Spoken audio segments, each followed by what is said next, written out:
minha alma suspira por vós, ó meu Deus.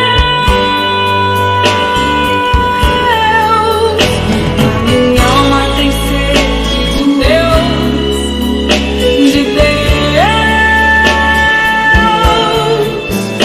A minha alma tem sede de Deus, de Deus. Minha alma tem sede, sede do Deus vivo. Quando irei contemplar a face de Deus, porque nasci pra ti, Senhor. Eu vou morar no céu, porque nasci pra ti, Senhor. Eu vou morar no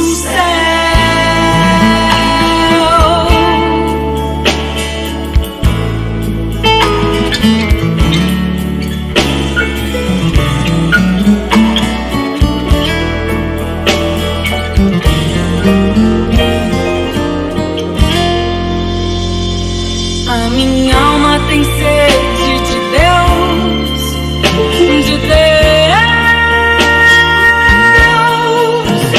A minha alma tem sede de Deus, de Deus. Oh, tem sede de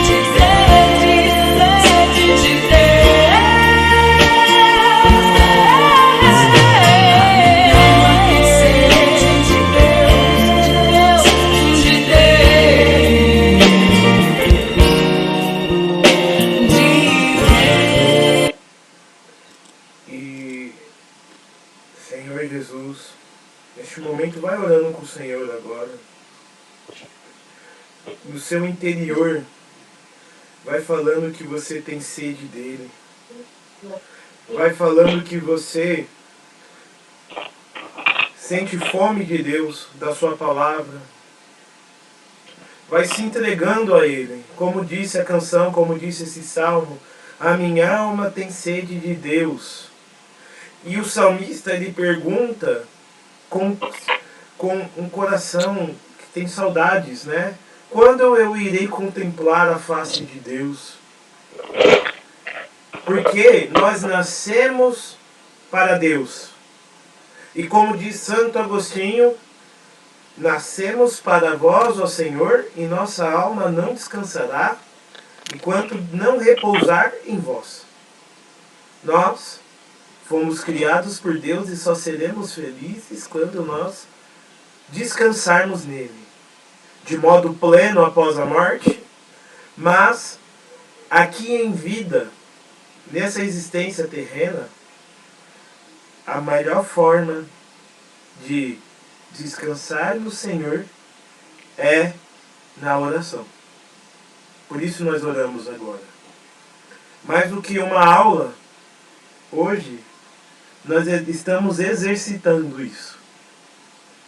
Após o retiro, é conveniente essa aula porque o retiro ele coloca em nós aquele sentimento de querer amar a Deus e segui-lo por onde ele estiver, mas aqui, hoje, nós iremos aprender a se alimentar de Deus no dia a dia. No dia a dia. Então que o Senhor nos conduza no dia de hoje a esse caminho espiritual, onde nós iremos fazer a sua vontade, com a intercessão da bem-aventurada Virgem Maria, a nossa mestra e professora na oração. Ave Maria, cheia de graça, o Senhor é convosco. Bendita sois vós entre as mulheres, bendito é o fruto do vosso ventre, Jesus. Santa Maria, Mãe de Deus, rogai por nós, pecadores, agora e na hora de nossa morte. Amém. Rogai por nós, Santa Mãe de Deus, para que sejamos dignos das promessas de Cristo. Hoje é uma das primeiras vezes que eu começo a aula e eu boto para gravar desde o momento de oração, né? Porque nós estamos aqui para aprender a rezar. Mas você pode falar, Felipe, eu rezo desde sempre. Pai Nosso, Ave Maria. Que bom, nós rezamos, nós oramos. Mas o que nós iremos aprender hoje? A gente não vai aprender orações formuladas. Nós iremos aprender que a oração, seja ela uma oração conhecida por toda a igreja, Pai Nosso, Ave Maria, o terço, ou a oração espontânea que você faz, existe algo que faz com que ela seja frutífera ou não. Porque, como vai dizer o Padre Paulo Ricardo daqui a pouco, a oração ela é um encontro. Encontro de nós com duas pessoas. A primeira, você vai falar Deus, não. A oração, primeiro, é um encontro conosco mesmo. Né? Porque Deus, ele habita dentro de nós. Mas dentro de nós, às vezes, está uma bagunça. Certo? Dentro de nós, às vezes, nós estamos angustiados, feridos, judiados, maltratados, cansados, irritados, e muitas vezes a gente não consegue chegar a Deus que está dentro de nós porque nós paramos dessa superfície de sentimentos ruins. Certo? O que nós devemos fazer? Primeiro, encontrar conosco mesmo.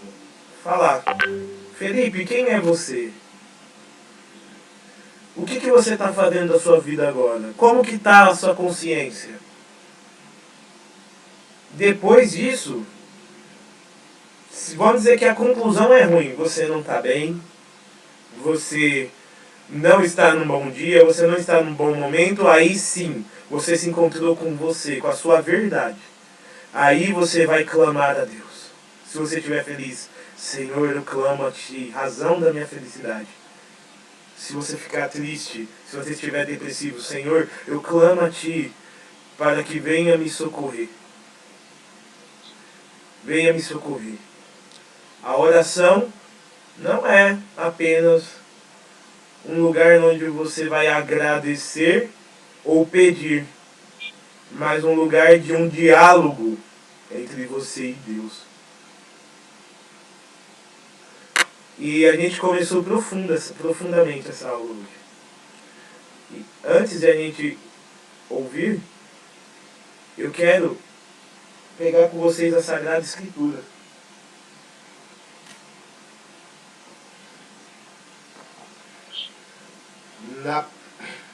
Na nossa palavra, em Lucas, capítulo 22, versículo 39, Jesus está no Monte das Oliveiras. Jesus está prestes a ser traído. Lucas 22, versículo 39. Vai dizer assim: Ele saiu e, como de costume, dirigiu-se ao Monte das Oliveiras. Os discípulos o acompanharam. Chegado ao lugar, disse-lhes: Orai, para não cairdes em tentação. Palavra da salvação. Glória a vós, Senhor. Orai, para não cairdes em tentação. E nessa mesma passagem, Cristo, ele vai ser tentado. E ele vai suar sangue. Porque ele consegue antever a cruz que o aguardava. Jesus, ele ora angustiado, sabendo que os pregos transpassarão suas santas mãos, que o chicote cortará a sua santa carne, sua pele, que cada gota do seu sangue precioso cairá no chão e que não terá uma parte do seu corpo que ficará impune da dor. E ele se angustia. E ele vai dizer: Pai, se queres, afasta de mim este cálice. Contudo, não a minha vontade, mas a tua seja feita. Em outro momento, Cristo vai ensinar-nos a rezar. Pai nosso que estás no céu, né? Santificado seja o vosso nome. Venha a nós o vosso reino. Seja feita a vossa vontade.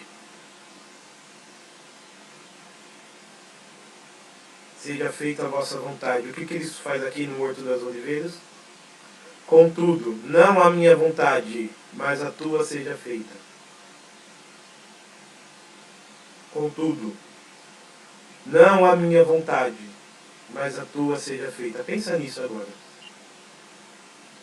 Quantas vezes procuramos Deus para que Ele faça as nossas vontades?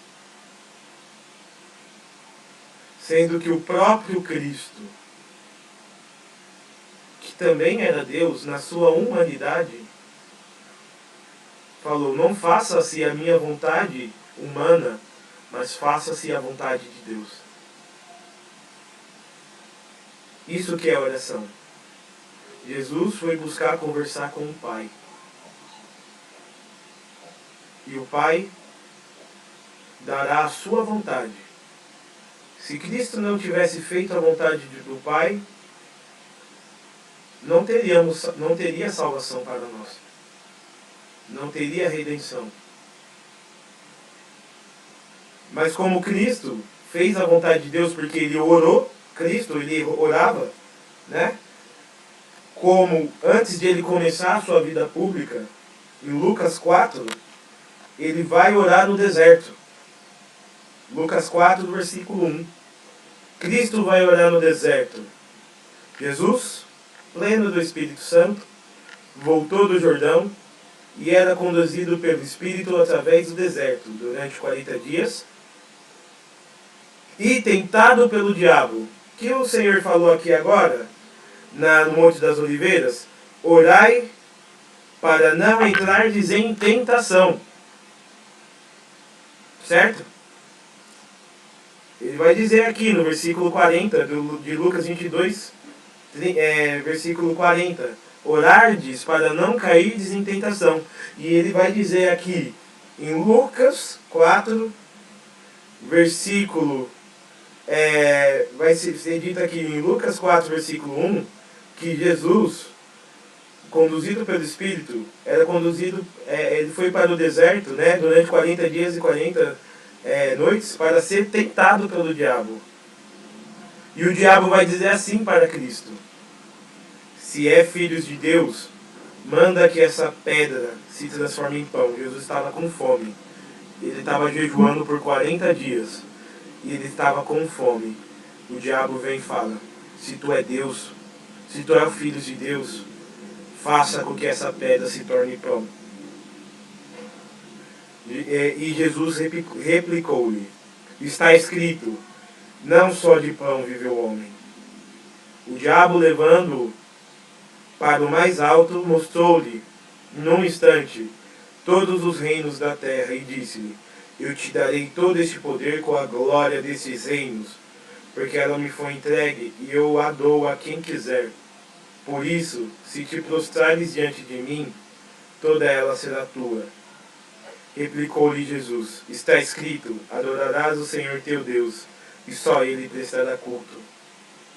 Conduziram depois a Jerusalém, colocou sobre o pináculo do templo, e disse-lhe: se és filho de Deus, atira-te para baixo, porque está escrito, Ele dará ordem aos seus anjos a teu respeito, para que te guarde, e ainda, eles te tomarão pelas mãos, para que não tropeces em nenhuma pedra. Mas Jesus lhe respondeu: não tentarás ao Senhor teu Deus. Tendo acabado a tentação, o diabo o deixou e até o tempo oportuno. Palavra da salvação. Nós temos aqui muitas coisas a refletir. Cristo, no deserto, vai orar para se preparar para pregar o Evangelho para as nações. O diabo, querendo que Cristo falhasse em sua missão, oferece a glória deste mundo ao Senhor, citando as Sagradas Escrituras. O diabo conhece a Bíblia melhor do que nós. E ele sabe usar a Bíblia, as Sagradas Escrituras, para deturpar o seu sentido e fazer com que nós caiamos. Mas Cristo, em oração, com o auxílio do Espírito Santo, ele responde também com as Sagradas Escrituras. Quando o diabo oferece pão para que ele não faça o jejum, ele vai falar que nem só de pão vive o homem. Quando o diabo oferece glória, majestade, aí você pensa, por que o diabo está oferecendo glória e majestade? Porque está escrito também nas Sagradas Escrituras que o diabo é o príncipe deste mundo. Que ele é o príncipe deste mundo. Esse mundo aqui é do diabo. O mundo de Deus, o reino de Deus, é o céu. Não é este mundo aqui. Compreendem? Não é este mundo aqui. E, por fim, nós temos a outra questão. Não tentarás o Senhor teu Deus. Aqui eu quero inverter. Quantas vezes, vamos dizer que se a oração é um diálogo com Cristo, o diabo estava rezando ali, porque ele estava em diálogo com Cristo. Mas ele estava fazendo uma oração profana. Assim como o diabo fala, você não é Deus, faz isso acontecer. Quantas vezes nós colocamos Deus contra a parede para dizer, você não é Deus? Cura a minha doença. Você não é Deus? Você tem poder. Faz o que você faz, o que não faz a minha vontade. Você tem poder para isso. Quantas vezes a gente chega diante de Deus e fala, eu quero que você faça isso, senão não acredito em tu. E Deus vai nos responder, não tentarás o Senhor teu Deus. Vamos aprender agora com o Padre Paulo Ricardo como orar. E isso vai servir tanto para quando você for rezar uma Ave Maria, ou quando você for fazer uma Lexo Divina com a Sagrada Escritura, ou mesmo rezar a Liturgia das Horas, ou mesmo fazer a sua oração pessoal. A oração, ela tem uma essência.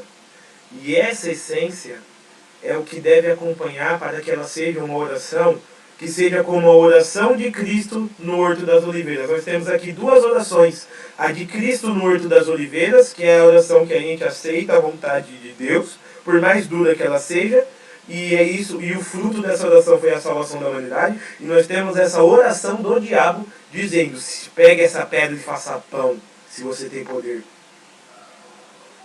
Vocês estão entendendo? Se jogue do templo, de cima a baixo, porque está escrito que os anjos vão te buscar. Qual é a oração que nós fazemos hoje? Aquela que nós tentamos a Deus? Ou aquela oração de que nós aceitamos a vontade de Deus como soberana? A oração de Cristo ou a oração do diabo? Faça o seu exame de consciência. E durante esse vídeo nós iremos aprender como orar. Prestem atenção, não pisque, não desliga o celular que vocês estão no celular, né? Mas tira a notificação, prestem atenção, tomem nota. Padre Paulo Ricardo vai fazer algumas anotações na luzinha dele, se der para enxergar, anotem também. É uma direção espiritual que nós teremos agora. Por que eu estou chamando o Padre Paulo Ricardo? Porque ele é especialista, né? E eu não sou especialista em oração. Ele vai nos direcionar a um caminho bom. Mas antes de tudo, quero falar bom dia para a Dona Sônia, né, que chegou. Não pude interromper a reflexão, né? E vamos lá? Quer falar alguma coisa, mãe? Não, tudo bem. Alguém quer dizer alguma coisa? Vamos lá.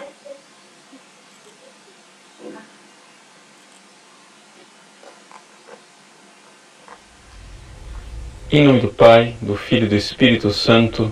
Amém. Inspirai, Senhor, as nossas ações e ajudai-nos a realizá-las, para que em vós comece e para vós termine tudo aquilo que fizermos. Por Cristo, Senhor nosso. Amém. Santa Maria, Mãe de Deus, rogai por nós. Em nome do Pai, do Filho e do Espírito Santo. Amém. Muito bem. Estamos no nosso curso de direção espiritual, em que nós tratamos os temas que vão aparecendo como necessidade, né, das pessoas. Nosso curso ele não tem muito uma estrutura lógica, são temas que vão aparecendo. E um tema recorrente que as pessoas pedem muito, né, é que eu ensine as pessoas como é que se faz para rezar. Né? É um pouco a necessidade básica de todo mundo na vida espiritual. Os discípulos chegaram para Jesus e disseram: Senhor, ensina-nos a rezar. Bom, todo padre deveria ser um mestre da oração, mas eu, de minha parte, devo dizer que, infelizmente, eu não sou um grande orante. Porque para ser um grande orante eu precisaria já estar na via mística. Infelizmente já vou patinando há alguns anos nessa via purgativa, tentando me purificar, tentando ser uma pessoa um pouco melhor. Mas crescer na vida de oração é crescer no amor. Essa é a primeira palavra que eu gostaria de dizer aqui no início dessa pequena direção espiritual. O que é que nós queremos obter? Nós queremos crescer no amor. Porque se a gente perde isso de foco, a gente termina achando que a oração é, sei lá, que tipo de elucubrações mentais, de meditações, de coisas um pouco intelectualoides, mas que não nos levam realmente ao crescimento espiritual. Santa Teresa d'Ávila diz no seu livro das moradas, castelo interior, nas quartas moradas, ela diz que o que nos faz crescer para as moradas superiores é o amor. Né? Não é pensar muito, é amar muito. Então, como é que a gente faz este amor? Bom, o que eu vou ensinar aqui é uma técnica básica, muito resumida, muito simplificada, né, daquilo que é a oração silenciosa, chamada por alguns autores de oração mental, por outros autores chamada de meditação. Né? Mas que, digamos, é o básico da oração. Se você for ver o conceito de oração, o que é o conceito de oração? Bom, o conceito de oração é a elevação da alma a Deus. O que é elevar a alma a Deus? É isso que eu gostaria de responder, né, nessa pequena troca de ideias que a gente tem aqui a respeito de direção espiritual. Bom, para você elevar a alma a Deus, a primeira coisa que você tem que lembrar é que você tem um corpo. Então, existe uma preparação. Como é que você vai se preparar?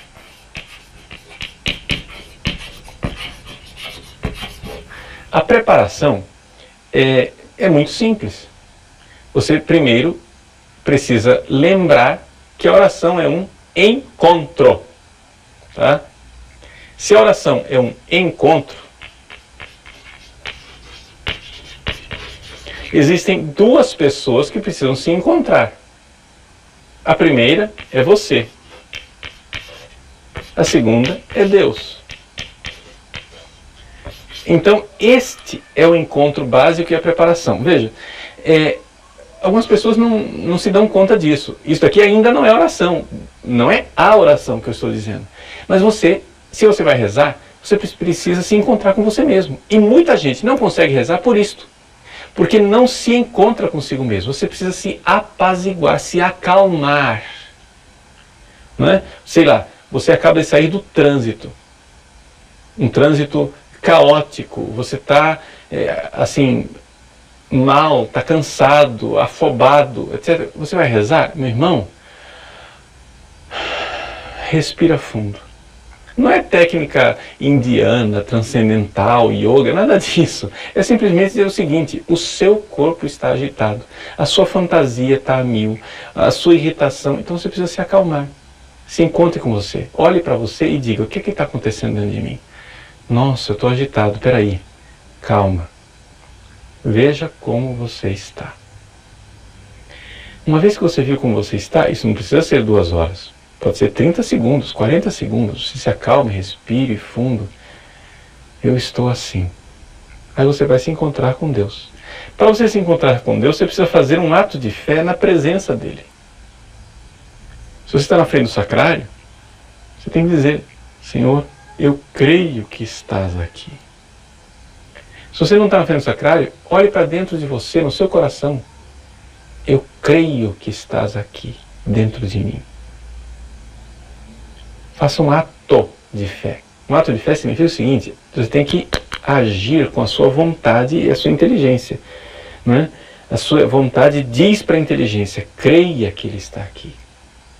Porque se você não tem essa presença, não vai ter oração. O básico da oração não vai acontecer, porque não vai haver encontro. Né? Muita gente pega a Bíblia e consegue se concentrar em tudo que está dizendo. Né?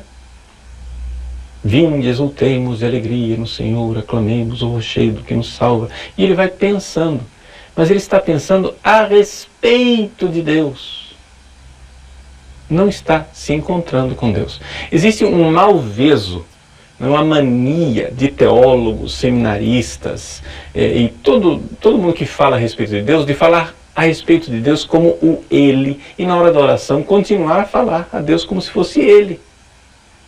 Não sei se vocês já viram esse tipo de oração, eu já vi muitas vezes, né? Você diz: fulano, vamos rezar agora, conduza a oração aí antes da refeição.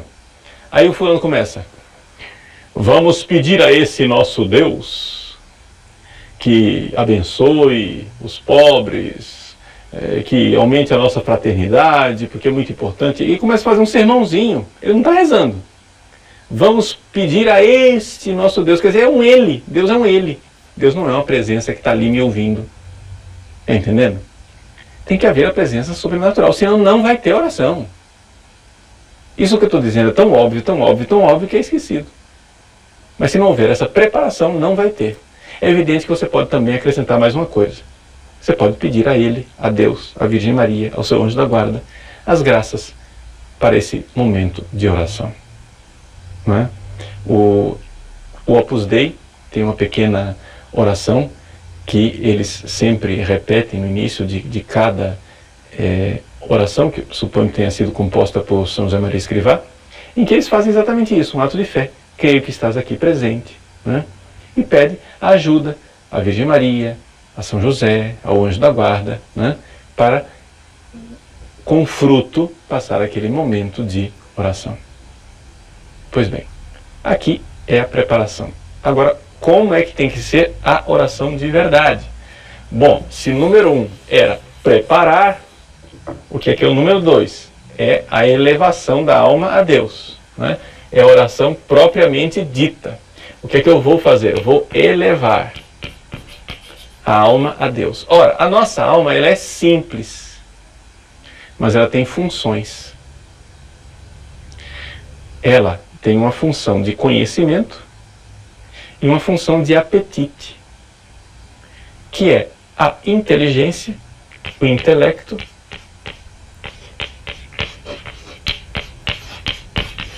e a vontade.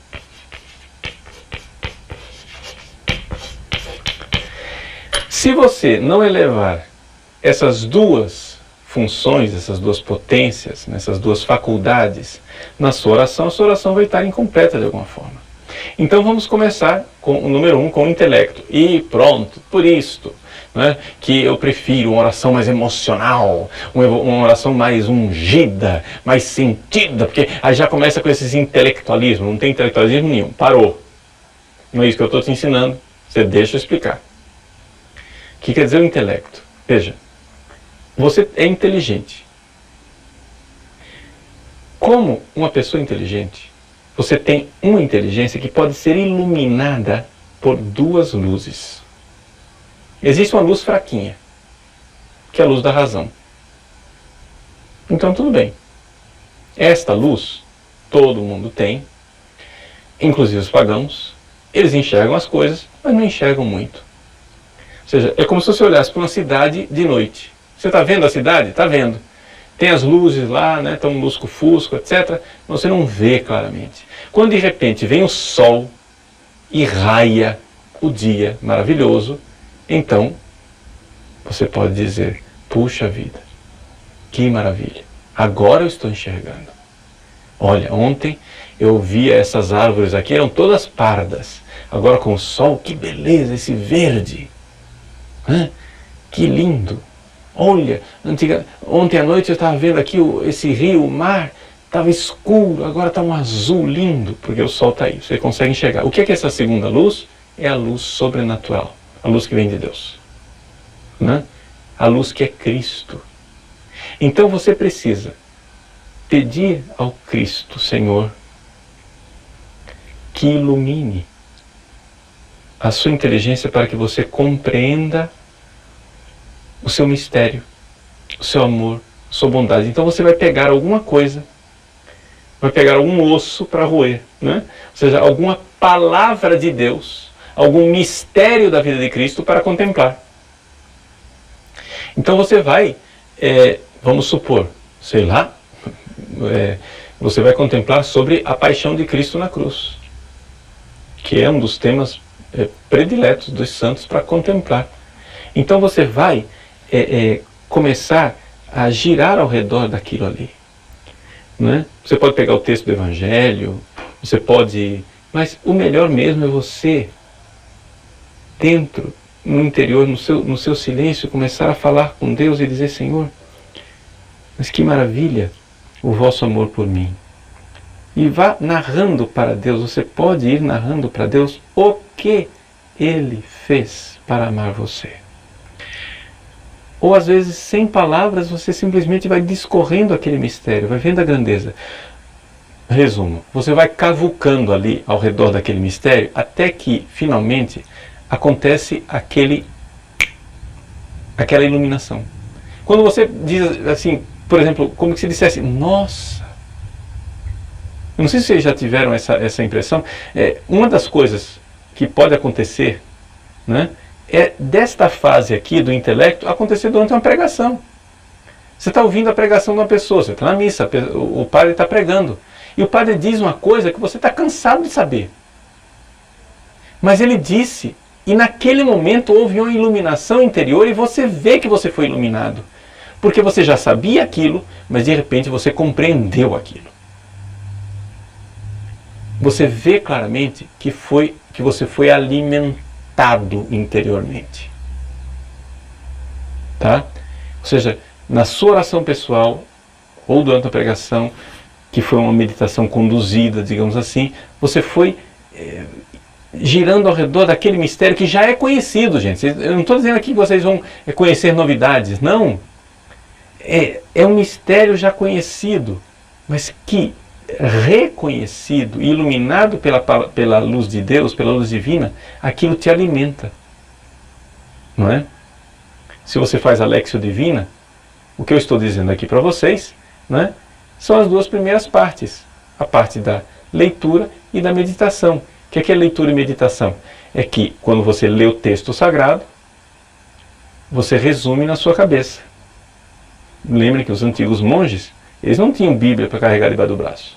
Eles ouviam o texto sagrado na igreja e captavam. E passavam o dia ali, ruminando, meditando, ao redor dessa verdade. E ao redor dessa verdade, chega uma hora que você diz, me alimentou. Então aqui houve a parte do intelecto.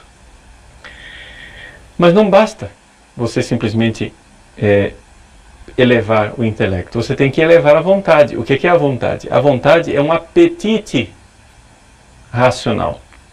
Vamos entender o que é um apetite racional. Os animais têm apetite irracional. Sei lá, um cachorro quer comer uma bacia de comida. Ele quer aquilo. um cachorro não é capaz de se contrariar. Ele é capaz de ser contrariado. O outro cachorro está lá comendo a bacia dele, ele está contrariado. Mas ele não se contraria. O ser humano ele é capaz de se contrariar. Ele é capaz de inclinar o seu mundo interior numa direção que ele instintivamente não estaria inclinado. Essa é a liberdade da vontade. É um apetite irracional, onde eu inclino para onde eu quero. Ora, basicamente, o que é que nasce da vontade? Amor. E não esqueça de uma parte importante: ódio. Você precisa odiar na sua oração. Tá? As pessoas precisam amar e odiar na oração. Você vai e contemplou a paixão de Cristo. Quando você vê aquele amor de Cristo por você, você ama. Quer dizer, é um ato de vontade que diz: Senhor, vós me amastes tanto, eu quero vos amar de volta. Eu quero entregar a minha vida. Isso é amor. Agora, existe o ódio. Você pode também contemplar os seus pecados e dizer: Senhor, eu detesto os meus pecados. Isso é uma coisa que as pessoas precisam fazer. Agora você precisa fazer não aquele ato de contrição automático, assim: meu Deus, me arrependo, todo o coração de ser ofendido, porque só estou morrendo. Não, é um ato de vontade. Se a sua vontade não está engajada ali, não há contrição. Não é? Nem imperfeita, nem perfeita, muito menos. Então, dizer: Senhor, eu detesto os meus pecados que vos mataram na cruz. Senhor, eu detesto a minha miséria que vos fez tanto mal, a minha ingratidão. Senhor, eu estou cansado de não vos amar. Eu quero amar, Senhor. Por isso eu me sento aqui diante de vós como um mendigo na soleira de vossa porta. Dai-me, Senhor, a capacidade de amar. E aí então, uma vez que você fez atos de amor, de ódio, atos de confiança, de temor, etc e tal, são coisas que podem nascer da vontade, você então, a partir disso, pede a Deus as graças necessárias para amar mais, para ter mais virtudes, etc, etc. Né? E aí, número 3, né? Uma vez que você fez isto, o número 3, você vai então agradecer a Deus, né? É a conclusão, você vai amarrar as pontas, né? Você faz uma ação de graças. Obrigado, Senhor, né? Por aquilo que eu recebi durante esse tempo de oração. É importante também, às vezes, você terminar a oração, fazer propósitos.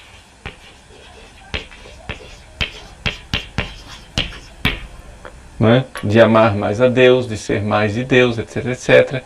E assim concluir a oração. Veja, quanto tempo é necessário para fazer esse tipo de oração? O tempo que você dispuser. Você pode fazer uma oração de 10 minutos, pode fazer uma oração de 15 minutos, pode fazer uma oração de meia hora. Não é? Os santos nos dizem, nos aconselham. Santo Afonso Maria de Ligório, não é? Muito bondoso, diz que para os iniciantes é bom não passar de meia hora. Então você fique ali meia hora, etc. Fazendo a sua oração. É claro que pode sempre aumentar. E o melhor momento para você fazer esta oração, que eu aconselho, é depois de ter comungado. Né?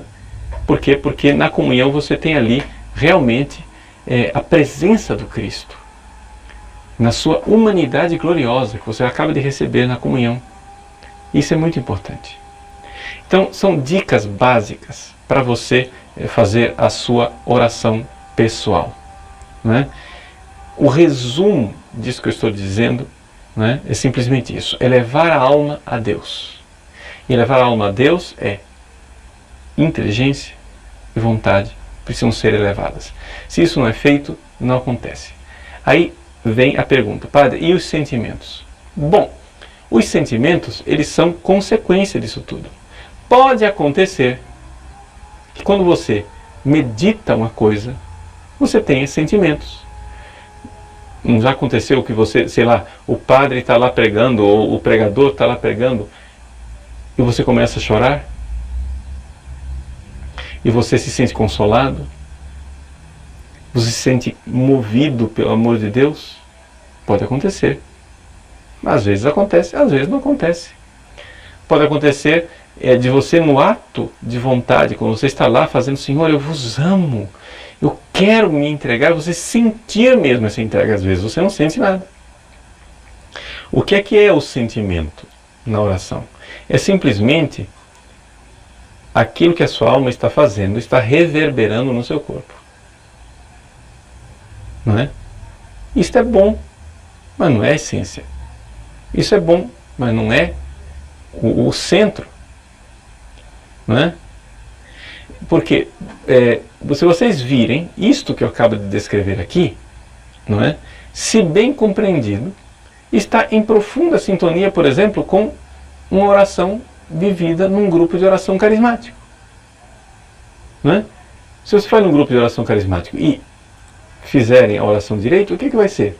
Bom, eles têm um momento de pregação, que é um momento de meditação de uma verdade de Deus, se aquela pregação for feita realmente como deveria ser feita, e depois vem um momento de resposta disso na oração, em que você realmente dá sua resposta para Deus.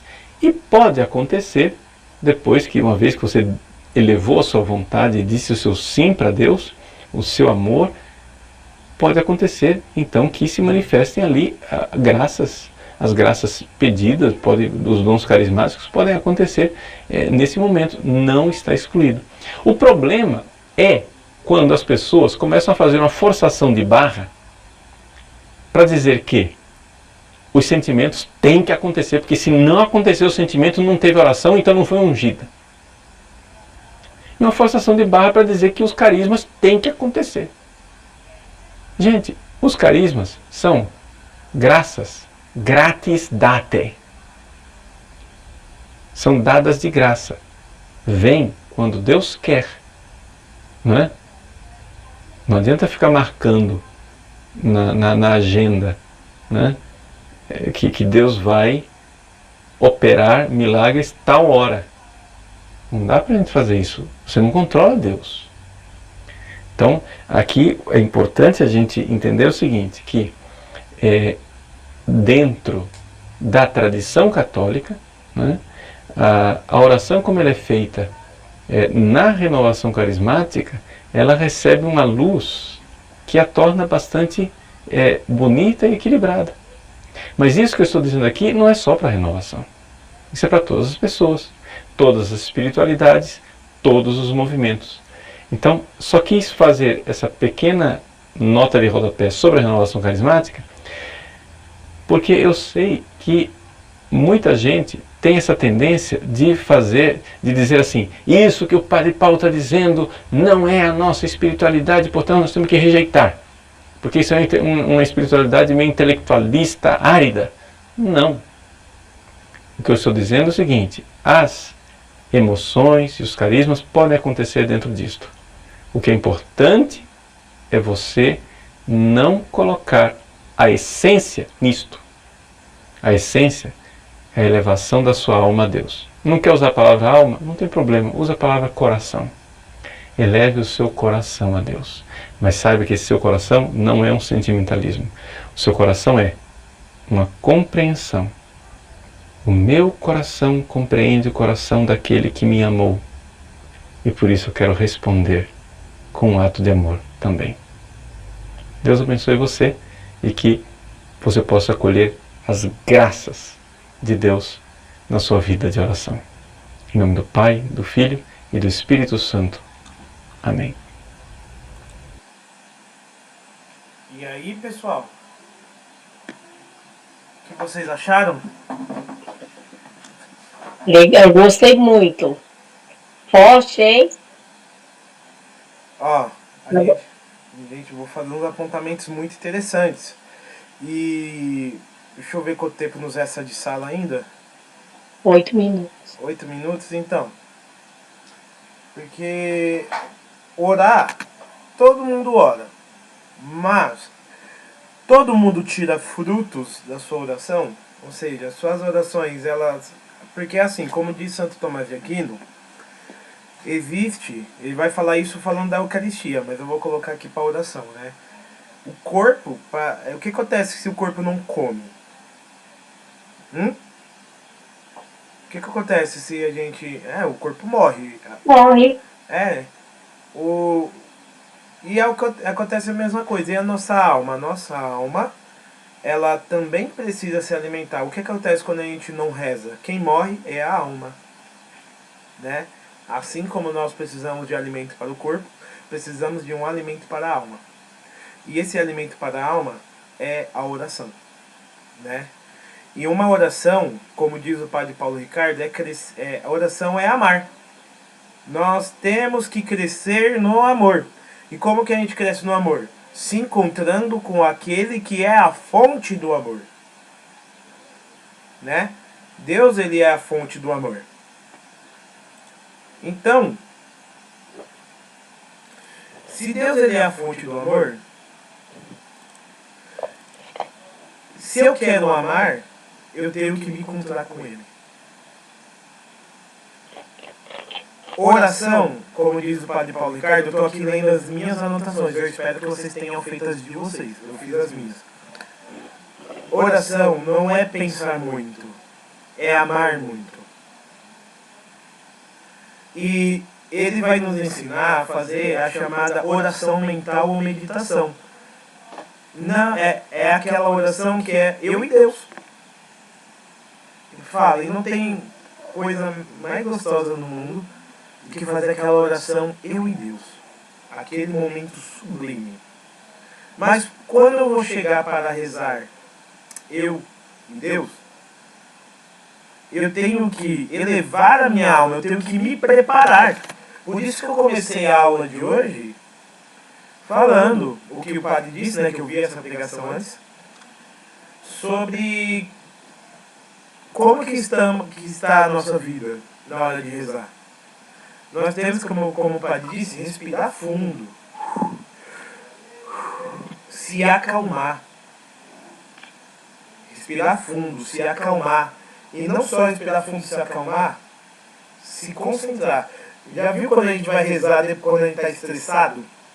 Quando a gente está com raiva? Não sai nada. Aí a gente só fica, ai Deus, eu tô com raiva. É uma oração de murmuração, de reclamação. Acaba você nem conseguindo. Você não consegue concluir a oração, porque você se perde na oração. Exato. Então, é muito preciso o que o padre falou. Você tem que contar até 10, até 30, não sei. E você tem que se acalmar. Certo? E ali, por quê? Porque a oração é um encontro de você e Deus. Então você tem que entrar dentro de si para preparar o caminho para chegar até Deus. Está dentro de si. Mas o mais importante... Eu continuo na próxima sala. Tá faltando 5 minutos, mas eu quero falar à vontade. Então já vamos trocar de sala? Tá? Vamos trocar de sala, tá bom, gente? Eu vou abrir aqui outra sala.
Epa, a aula hoje tá boa demais. Tá boa demais. Até esqueci que tava calor. Então, pessoal, esperar o pessoal chegar, né?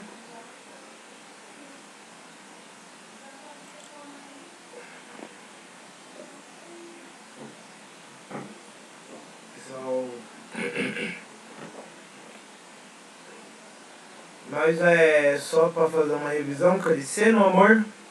Não, a oração não é intelectualismo, né? Significa que não é pensar muito, mas amar muito.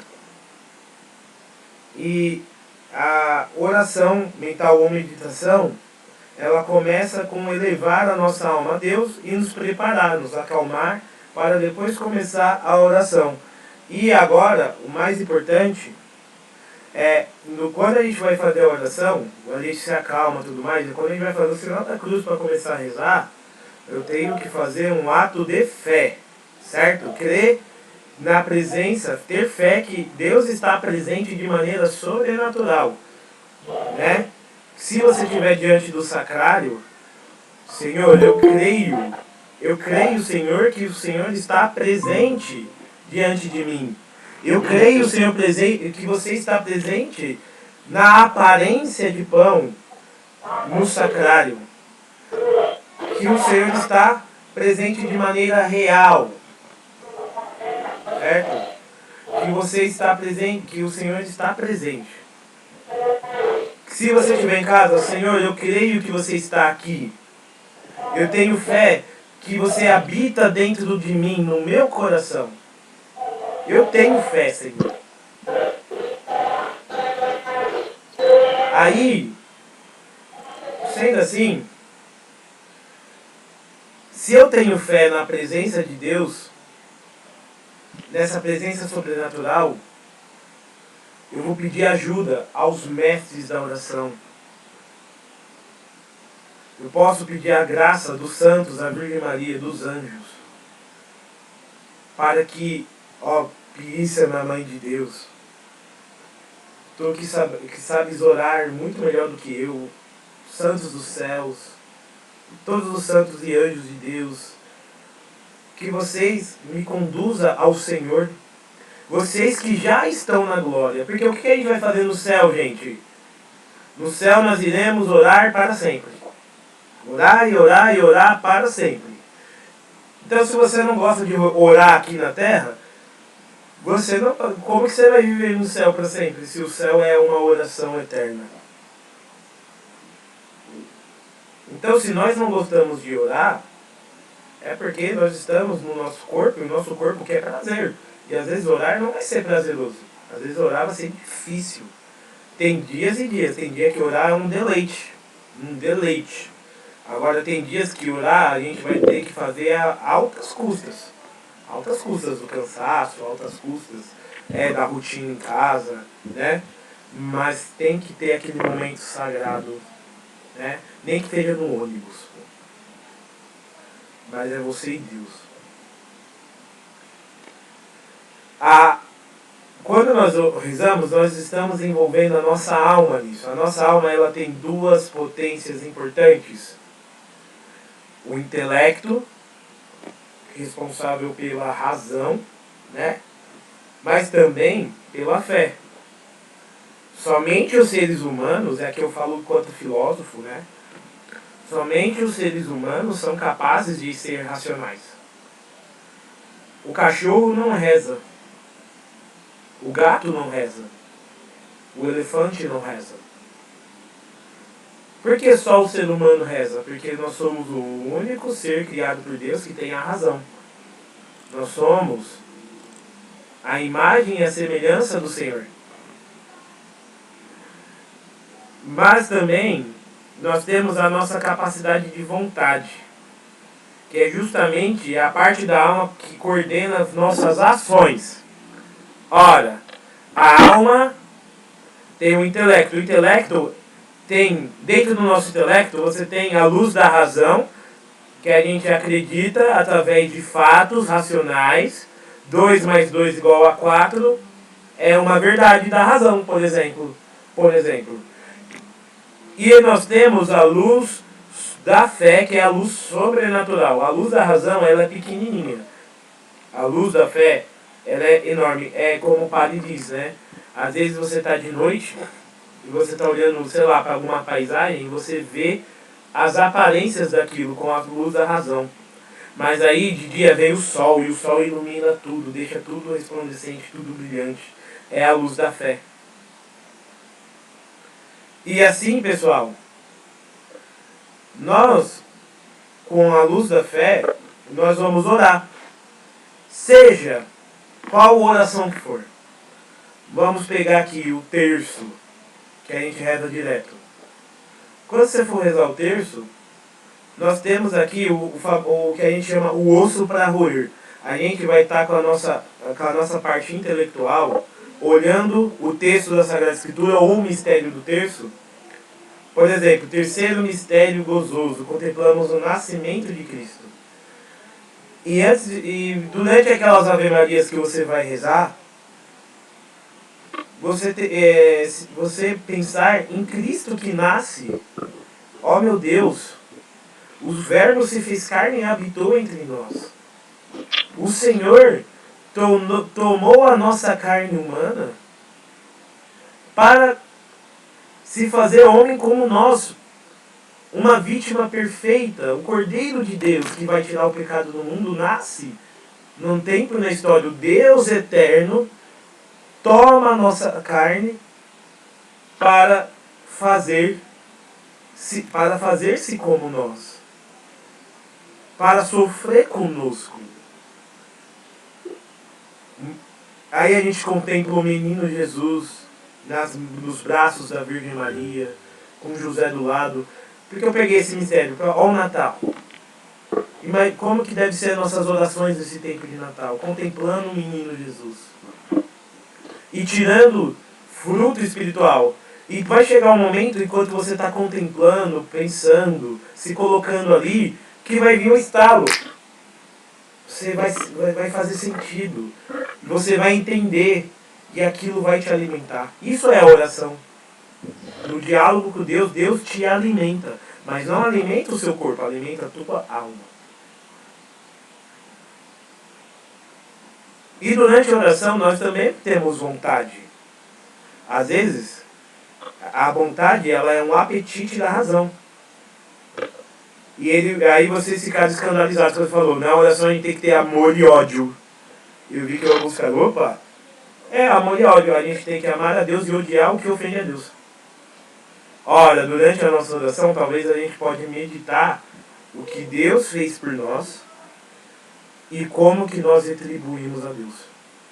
Com as nossas injúrias, às vezes com as nossas demoras. Deus nos pede para fazer uma coisa e a gente enrola e isso ofende o Senhor. Isso ofende o Senhor. Porque o Senhor quer te amar e você fica na sua mesmice e não quer mudar de vida. Até quando vai ficar abraçado no pecado? Até quando vai ofender ao seu Senhor? Até quando? Até o momento que o Senhor for te chamar.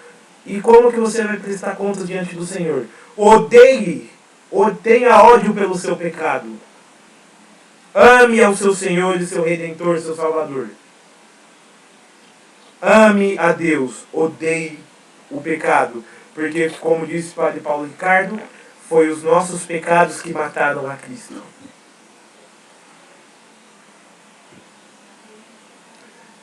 Durante a oração, nós teremos sensações. A vontade também está ligada à nossa capacidade de querer fazer as coisas. E aqui vai uma dica, não estava no vídeo. Mas a vontade sempre quer fazer aquilo que a gente alimenta o nosso intelecto. Se a gente fica no celular o dia todo, a gente vai ter vontade de rezar? Se a gente fica assistindo novela, jornal, o dia todo, a gente vai ter vontade de se entregar a Deus numa oração profunda e contemplativa? Se a gente fica vendo pornografia, coisa sensual o dia todo, a gente vai ter vontade de rezar um rosário? Agora, se no dia, se você já acorda buscando a Deus, lendo, rezando o terço, indo à missa, ouvindo pregações, naturalmente a sua vontade vai se inclinar para querer rezar. A nossa vontade segue aquilo que nós alimentamos no nosso intelecto. Do que você se alimenta o dia todo? A sua mente está com o que agora? E a minha mente, professor Felipe? O que você está fazendo com a sua vida? O que você está fazendo? O que vocês estão fazendo? Vocês têm vontade de quê? E assim, pessoal, após você se alimentar de Deus, você agradece. Obrigado, Senhor. Obrigado por ter me alimentado. Obrigado, Senhor, por ter me colocado diante da sua presença e me esclarecido com a sua verdade. E fazer propósitos. Se você se encontra, sei lá, em um pecado mortal, uma situação errada, qual o propósito que você vai fazer? Eu vou o quanto antes sair da minha situação. E eu vou buscar sair dessa minha situação, porque o primeiro mandamento da lei de Deus diz que eu tenho que amar a Deus sobre todas as coisas. Eu não posso ter uma vida de oração profunda em estado de pecado mortal. Não dá. Não dá. Quem está em estado de pecado mortal vai rezar, mas sempre vai que chegar nessa hora de fazer os propósitos, ela vai ter que se decidir. Não dá para ficar enrolando o tempo todo. Tome sua decisão. Todos nós, às vezes, temos que fazer, a gente tem que fazer propósitos na oração. E quando chega a hora de fazer propósitos, é a hora de falar: Senhor, você está certo e eu irei fazer o que é da sua vontade, como Cristo na cruz disse. Qual o propósito que Cristo fez na cruz? Cristo fez todo esse itinerário. No Monte das Oliveiras, Cristo fez esse itinerário. E quando ele terminou sua oração, ele disse: não seja feita a minha vontade, mas a sua. Não quero, mas morrerei pela humanidade. E o que o Senhor está pedindo para que você renuncie hoje? E qual é o propósito que você tem que fazer hoje diante de Deus? Na sua oração, veja o que Deus te fala. Mas o que eu quero dizer para vocês é que chega de enrolar a Deus. Já estamos no final da crisma. Não, muitas pessoas saíram. Já percebeu que essa sala já foi mais cheia? Muitas pessoas saíram. Vocês estão até aqui. Porque aqui é lugar para homem e mulher, de verdade. Aqui é lugar para aqueles que querem fazer a vontade de Deus. Mas se você não tiver vida de oração, irmão ou irmã, se você não se alimentar do alimento de Deus, todos os dias, das duas, uma. Ou você vai fazer a oração de Satanás, transforme esta pedra em pão. Vai querer tentar a Deus, ou você não vai rezar, e aí o seu lugar no inferno está lá com o seu nome, o capeta te esperando. Mas ao contrário, aqueles que rezam, e rezam de verdade, não tem como.